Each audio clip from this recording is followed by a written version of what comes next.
Welcome to the Deep Dive, your essential shortcut to staying ahead in the fast-paced world of cloud technology. Today, we're cutting through the noise, bringing you the most impactful AWS announcements from August 4th to 8th, 2025. This isn't just a list. Our mission is to give you, our technical listener, a really concise but, thorough understanding of what genuinely matters this week.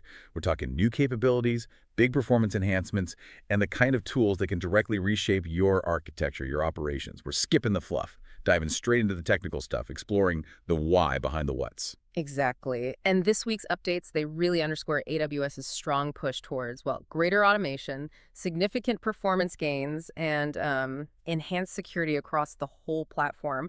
We'll try and pinpoint the broader implications for each of these key updates, maybe offer some insights into how they might impact your strategic decisions, maybe even your daily ops. Okay, sounds good. Let's start with the area that's maybe driving the most rapid evolution right now, AI and machine learning. Particularly generative AI. Saw some really pivotal updates here. It certainly did, yeah. A major highlight comes from Amazon OpenSearch Serverless, actually, with two related, pretty impactful announcements. First up, we saw automatic semantic enrichment. That's Update 16. Now, this feature is a bit of a game changer because it moves beyond just, basic keyword matching. Instead, your search operations can now understand the context, the meaning of queries. Think about searching for something with synonyms or related ideas and just getting noise back. This aims to fix that. It really simplifies semantic search implementation, takes away the need for complex manual setups or deep ML expertise. Right, so less heavy lifting for better search results. Exactly. And what's really compelling for global apps is its support for English and 15 other languages. Plus, from a cost angle, you're only charged for data ingestion, so pretty efficient way to boost relevance. Okay, so making search fundamentally smarter, more intuitive, without needing a PhD in ML. How does that then connect to deeper AI integrations? Well, that's where the second OpenSearch serverless announcement comes in. Hybrid search, AI connectors, and automations. That's Update 19. So building on those semantic capabilities we just mentioned, OpenSearch serverless now supports neural search, which lets you do semantic queries using both text and images. And hybrid search, well, like the name suggests, it combines lexical, neural, and KNN queries, aiming for even higher relevance. Okay, so combining different search methods for the best possible result. Precisely. Which is crucial where user intent is really nuanced. But what's truly fascinating here, and a big win for developers, is the new Workflow API. This automates the multi-step configurations for these advanced AI features. It dramatically simplifies integration with services like SageMaker, Bedrock, even other third-party models. Okay, simplifying the plumbing. Yeah. And this whole package is particularly impactful for retrieval augmented generation, or RAG, use cases. It helps you build more intelligent, fact-grounded, generative AI apps much faster. All right, so for anyone building RAG systems, this sounds like a much smoother path to getting accurate, context-aware results.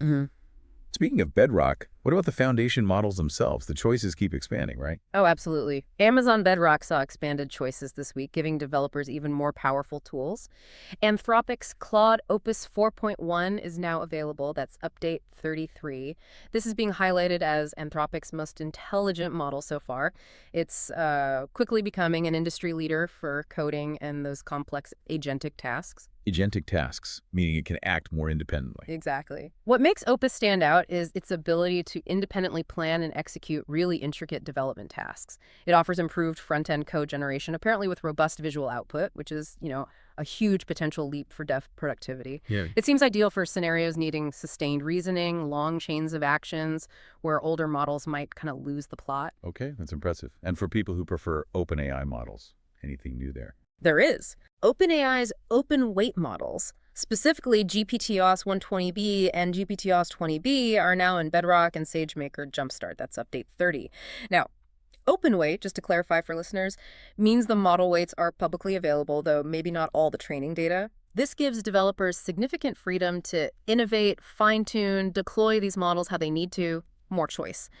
These models apparently excel at coding, scientific analysis, math reasoning. They've got a huge 128K context window, too. 128K? Wow, that's a lot of context. It is, and adjustable reasoning levels. Crucially, you maintain full control over your data when using these, which is always a key point for enterprises. Definitely. But with models getting so powerful, so autonomous, ensuring accuracy, preventing those AI hallucinations, making sure they stick to policy, that becomes absolutely critical for enterprise use, doesn't it?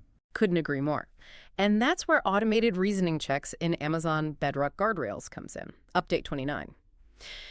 This is a really critical development. This isn't just about filtering bad outputs. It uses formal verification techniques. Think, the kind of mathematical rigor applied to critical systems like aerospace software. Okay, so serious validation. Very serious. It validates the accuracy and policy compliance of the Gen AI outputs. AWS says it delivers up to 99% accuracy in detecting correct LLM responses, providing mathematically rigorous guarantees that AI responses stick to your defined business rules. Mathematically rigorous guarantees, that sounds huge. It is. For enterprises and regulated industries, or really any org where a wrong AI answer is a big problem, this is exceptionally valuable. It's a fundamental shift, really, from just sampling outputs to trying to prove compliance. Okay, that feels like a major step for building trust and actually using generative AI in serious applications. Yeah. For a listener, maybe just starting with Gen AI, is implementing these guardrails complex? Totally. Or is it meant to be straightforward? It's designed to be highly accessible. I mean, the underlying tech is complex. Obviously, formal verification isn't simple. But the goal with Bedrock Guardrails is to abstract that complexity away. You define your policies, your business rules, and the system applies the checks. So yes, you need to understand your own rules, but implementing the guardrails themselves should be declarative, less about deep ML expertise. Makes it a very practical tool. Got it. A practical way to enforce safety and compliance. That's Yeah. good to hear. And how are these AI advances being tied into the broader developer workflow? Well, one interesting one is Amazon DynamoDB adding console to code. Update 21, this is powered by Amazon Q Developer. Imagine like a new developer setting up a DynamoDB table. Instead of just reading docs or hunting for templates, they can just click around in the console like they normally would. And Amazon Q Developer watches them and then suggests the infrastructure as code needed to do that. So it translates clicks into code. Exactly. In formats like AWS CDK TypeScript, Python, Java, or CloudFormation YAML or JSON, it really speeds up automation and helps developers, especially newer ones, get started with proper IIC quickly. Helps ensure best practices from the get-go. That sounds fantastic for productivity and just general consistency. Yeah. Nice. What about teams running those really large-scale AML training environments? Any help there? Yes. Amazon SageMaker Hyperpod now supports continuous provisioning. Update 3. This tackles a common pain point. If you've ever tried to provision, say, thousands of GPUs for distributed training, you know things can fail intermittently. A node doesn't come up, whatever. This new capability automatically provisions the remaining capacity in the background and, crucially, retries those node provisioning failures. So your large AML clusters should reliably reach their desired scale without needing constant manual intervention or babysitting. Okay, so less time wrestling with infrastructure, more time actually training models. That's the idea. Reduce time to training, maximize resource use, let the AML teams focus on the models, not the plumbing. All right, let's shift gears a bit. Moving from AI to the bedrock of cloud computing, Yeah. core infrastructure, we saw several announcements focused on raw performance and just more scalability there too. Indeed. A definite standout is the expanded availability of Amazon EC2 C8G instances. Update 34. These are powered by the latest AWS Graviton4 processors, and they deliver up to 30% better compute performance compared to the previous Graviton3 instances. That's a pretty significant generational leap. 30% better compute. Okay, yeah. And digging into the specifics, AWS says Graviton4 is up to 40% faster for databases, 30% faster for web apps, and even 45% faster for large Java applications compared to Graviton3. These CAG instances are really built for those compute-heavy workloads. Think HPC, batch processing, gaming, video encoding, scientific modeling, distributed analytics, CPU-based ML inference. The heavy lifters. Exactly. And Sweet. importantly, beyond just speed, they use up to 60% less energy than comparable EC2 instances. So that directly helps reduce your carbon footprint, which is becoming a much bigger focus for a lot of organizations. That is a really significant jump in both performance and efficiency. Raw power plus sustainability. Nice combo. And we also saw just more regions getting other key instance types, right? Which is always good for flexibility. Things like C7G with Graviton3, R7GD and M7GD, those are Graviton3 with local NVMe storage, and the M7i, M7i Flex with the Intel Xeons. More choice across the map. Absolutely. Spreading the options geographically is always welcome. Then moving over to databases. Amazon Aurora Serverless V2 now offers up to 30% performance improvement, update 20. But this is specifically for databases running on the latest platform version 3. Again, not a minor tweak. It means Aurora Serverless can handle even more demanding, automatically scaling workloads. Think applications with really spiky or unpredictable traffic. This helps maintain performance without having to over-provision constantly. Right, better performance headroom for those bursty workloads. Exactly. And complementing that, Amazon RDS IO2 block express volumes are now generally available in all commercial regions. Update 32. These are really for your most critical, latency-sensitive workloads. They promise consistent sub-millisecond latency, 5 nines of durability, 99.999%, support huge volumes up to 64 TB, deliver 4,000 millibrutes throughput, and can hit up to 256,000 provisioned IOPS. Okay, so top-tier storage performance for the most demanding databases, now available everywhere. Pretty much. It's about providing that enterprise-grade storage reliability and speed where it's absolutely needed. So faster, more reliable databases handling tougher jobs. What about messaging and container scale, those pillars of distributed systems? Good question. For messaging, Amazon SQS has increased its maximum message payload size to 1 MB. Update 45, that's a big jump, right? Up from 256 KB. Yeah, 4 times bigger. Exactly. 5 times bigger, actually, if my math is right. Wait, 256 KB to a Tallard 24 KB. Yeah, 4 times bigger. My mistake. Still significant. And while it seems simple, it has real implications. Customers can send and receive much larger messages now through standard and FIFO queues. This directly helps use cases like large app integrations, IoT data pipelines, AI workflows, anywhere you need to reliably exchange bigger chunks of data. And critically, AWS Lambda's event source mapping for SQS also supports these 1 MB payloads, so your serverless workflows won't break. Okay, seamless integration, that's key. What about containers? For container users, Amazon ECR now supports 100,000 images per repository. Update 47, that's up from 20,000, a 5-fold increase.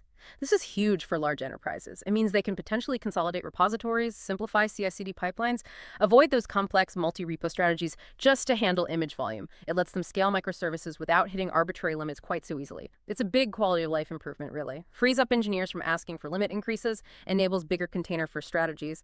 Yeah, hitting those ECR limits was definitely a pain point for some larger teams, so 100K is a welcome change. Okay, so beyond the raw infrastructure, how is AWS making life easier for developers and operators, building, deploying, managing apps securely? Several key updates stand out there too. First, for CI/CD, AWS Lambda now supports GitHub Actions. Update 6, this simplifies function deployment quite a bit.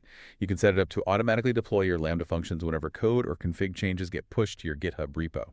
And it's done using declarative configuration. No more writing custom scripts to handle packaging, IAM permissions, error handling, all that fiddly stuff. So less custom scripting for Lambda deployments from GitHub. Exactly. It supports both zip file and container image deployments. And it integrates securely with IAM using OpenID Connect, OIDC, Yeah. which is great because it avoids needing long-lived AWS credentials in your GitHub Actions workflow. Really streamlines the whole serverless CI/CD pipeline. Should boost developer velocity. Yeah, that sounds like a significant workflow improvement, especially for teams heavily invested in GitHub Actions. What about troubleshooting in real time, especially for those dynamic container apps? For that, the Amazon ECS console now natively integrates with Amazon CloudWatch Logs Livetail, Update 4. Before, if you were troubleshooting an ECS task, you might have to jump back and forth between the ECS console and the CloudWatch Logs console to see live log streams. Yeah, clicking between tabs, trying to correlate. Right. This integration puts the real-time log streaming directly within the ECS console. So you can monitor and troubleshoot your containerized apps without that constant context switching. Should really speed up identifying and resolving problems, especially during, production incidents when time is critical. Definitely streamlines a common, often frustrating operational task. Good stuff. And for preventing disasters like accidentally deleting critical clusters. Ah, yes, the Oops button protection. There's the new Amazon EKS deletion protection, Update 10. If you've ever worried about someone accidentally deleting a production Kubernetes cluster, and let's be honest, who hasn't? You'll appreciate this. When you enable this feature, you have to explicitly disable it before you can delete the EKS cluster. It adds that extra deliberate two-step verification. Really helps prevent unintended deletions, especially where you have multiple users, automation scripts, CI/CD pipelines touching things. A crucial safety net, Ah, especially for production. absolutely. A very welcome addition for protecting those critical clusters from human error, or maybe a script gone wrong. Adds a nice layer of resilience. Okay, definitely good for peace of mind. Any updates on the Kubernetes storage front, especially for data-heavy workloads using S3? Indeed. The latest version of the mount point for Amazon S3 CSI driver, version 2, brings some important capabilities. That's update 46. It now speeds up performance for data that's accessed repeatedly by adding support for caching across multiple pods. Caching across pods, how did that work? Well, if you have multiple pods, maybe on different nodes, all trying to access the same data set in S3, the driver can now share a cache between them. This avoids redundant downloads from S3. AWS claims this can make large-scale jobs, like financial simulations or maybe genomic analysis, up to 2x faster. Big potential speed up by reducing that S3 fetch time. It also adds more robust enterprise features like support for Linux mount options and simplifies permissions by letting you use Amazon EKS pod identity, which makes managing IAM roles for service accounts much cleaner. Okay, so the S3 CSI driver is getting more mature, faster, easier to manage for Kubernetes users needing that S3 access. Good. What about managing costs and getting visibility across really large AWS organizations? Right. For FinOps teams and anyone managing cloud spend, AWS Budgets now supports Billing View for cross-account cost monitoring, Update 15.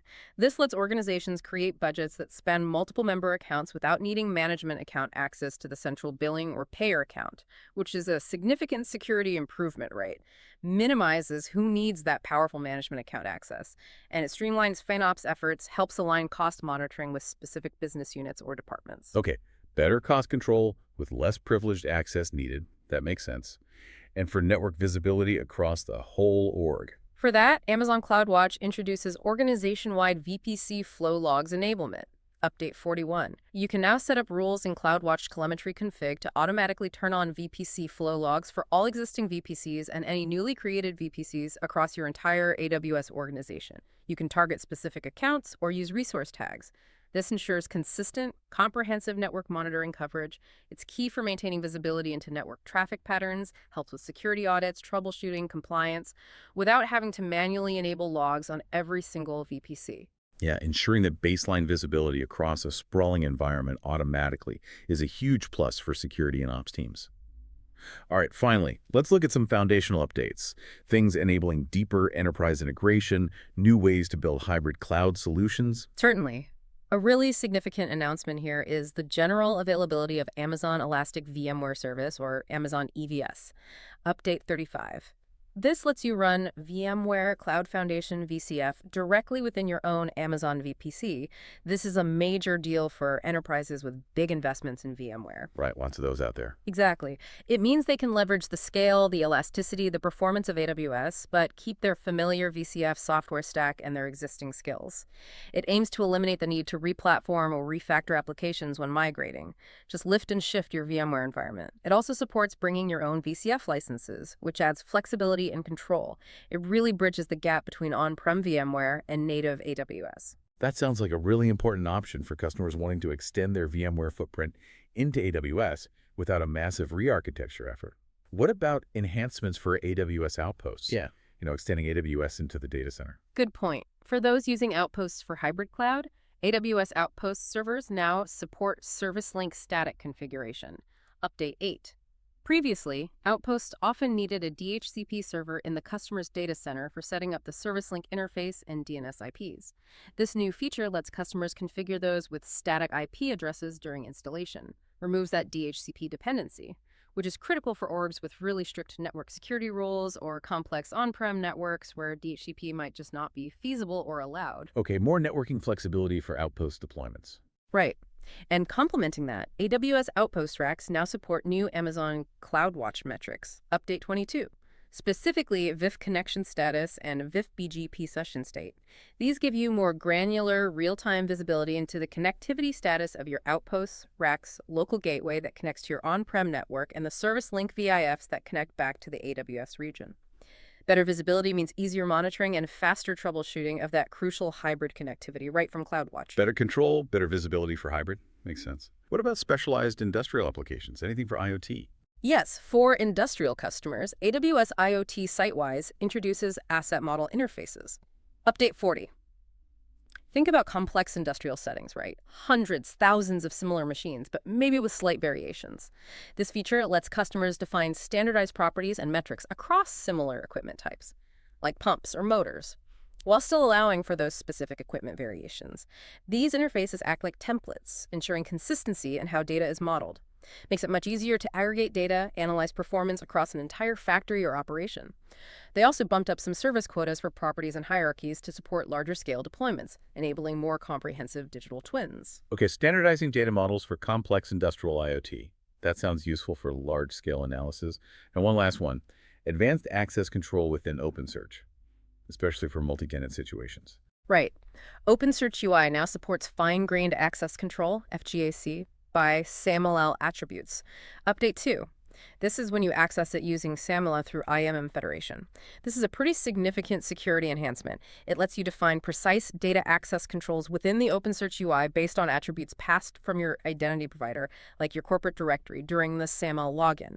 So you can enforce really granular permissions, think index-level access, even document-level security based on a user's role, department, whatever's in their SAML assertion. Ah, so tying OpenSearch access directly to corporate roles via SAML. Exactly. It's crucial for multi-tenant setups or meeting strict data governance rules in regulated industries.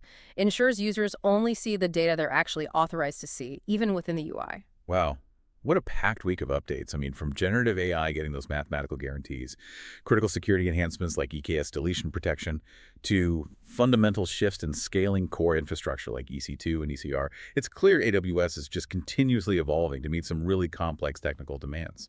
Absolutely. These updates, when you look at them together, they really point towards, well, even greater automation, more intelligent systems that understand context, not just keywords, and increase operational agility for technical teams like yours. The consistent focus seems to be on abstracting away the underlying complexity, while at the same time providing deeper insights and more granular control where you need it. It feels like it's about empowering engineers to do more, but with less toil, less overhead. Yeah, that's a great way to put it. And this raises an important question for you, our listener. How do these updates unlock new possibilities for your projects? How might automating some of the mundane stuff, like maybe that IAC generation in DynamoDB or the continuous provisioning in Hyperpod, how might that free up your time for deeper innovation, for tackling the truly challenging problems? And what opportunities do these advancements in AI, performance, security, what do they present for building that next generation of resilient, intelligent applications? Indeed. It's worth thinking about how these capabilities could reshape your development workflows, maybe your data strategies, or even just your day-to-day approach to troubleshooting and keeping things running smoothly. There's always more to learn, more to apply, and these announcements, they're a really powerful starting point for digging deeper. That's it for this deep dive into the latest from AWS. We really hope this gave you a valuable shortcut to being well-informed and maybe spark some new ideas for your next big project.